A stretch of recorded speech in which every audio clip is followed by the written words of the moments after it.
Hey, what if I told you that you're richer than you think? Yes, you heard me right.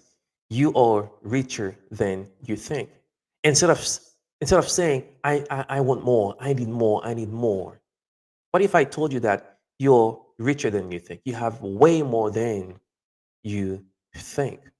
Because too often we get caught up in the missing pieces. Too often we get caught up in the job that we don't have, in the house that we don't have, in the boat that we don't have, all the I don't have, all the don'ts, all the don'ts. What if I told you that you're richer than you think? You have way more than you think. Instead of focusing on the missing pieces, what if you start focusing on what you do have? What do you have in your hands? Huh? Like the house. If you have four walls, in the winter there is heat, you have food on your table, you have children or you have health. All of that is the blessings of God, the mercies of God.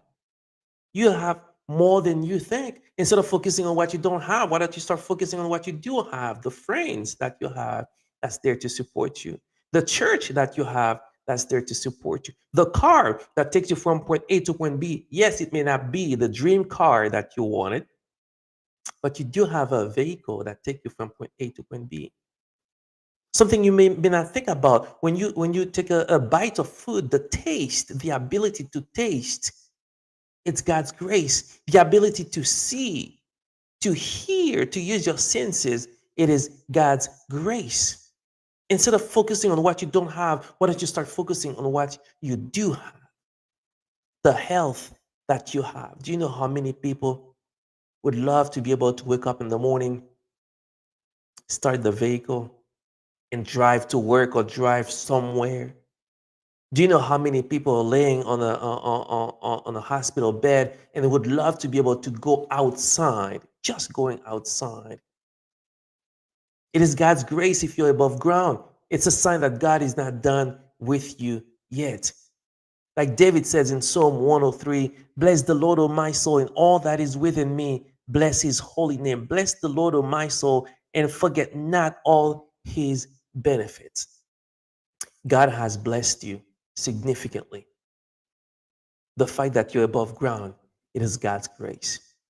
For me, the fact that I'm above ground is God's grace. And one of the things that I remember, because January 12, 2010, that's when the major earthquake hit Haiti and that killed 300 plus thousands of people. And where I was at the university building, approximately 500 students and professors were trapped and buried alive. I walked out of that place, no bruises, no broken bones, alive. Not because I was better than them, not because I was holier than them, not because I love God more than them.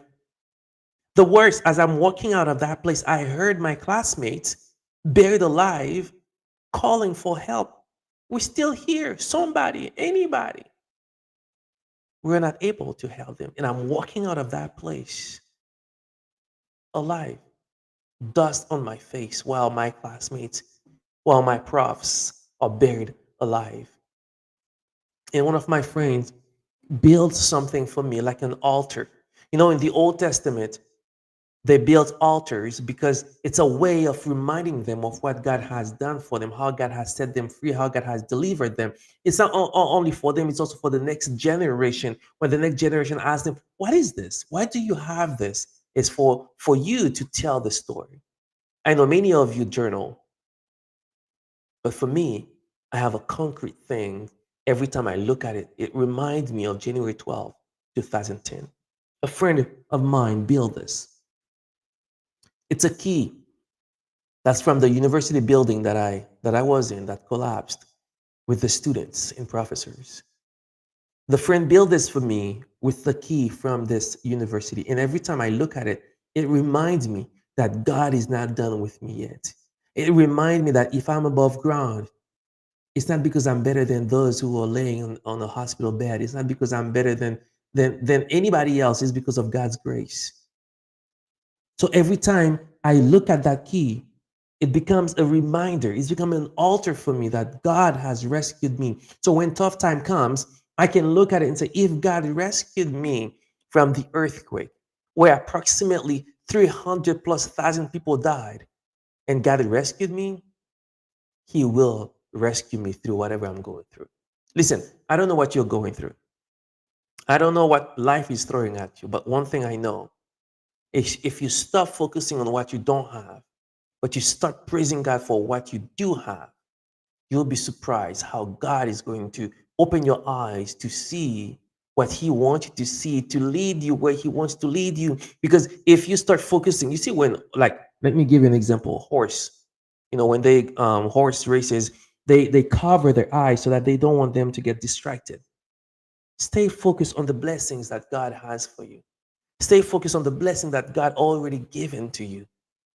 Family, health, joy, laughter. All count the blessings. Count the things that God gave to you already. And you will realize you're richer than you think. You are blessed. And don't forget, if this video has encouraged you and added value to you, please subscribe, smash that thumbs up, and let us know in the comment section how you are going to count your blessing this week. And go in peace.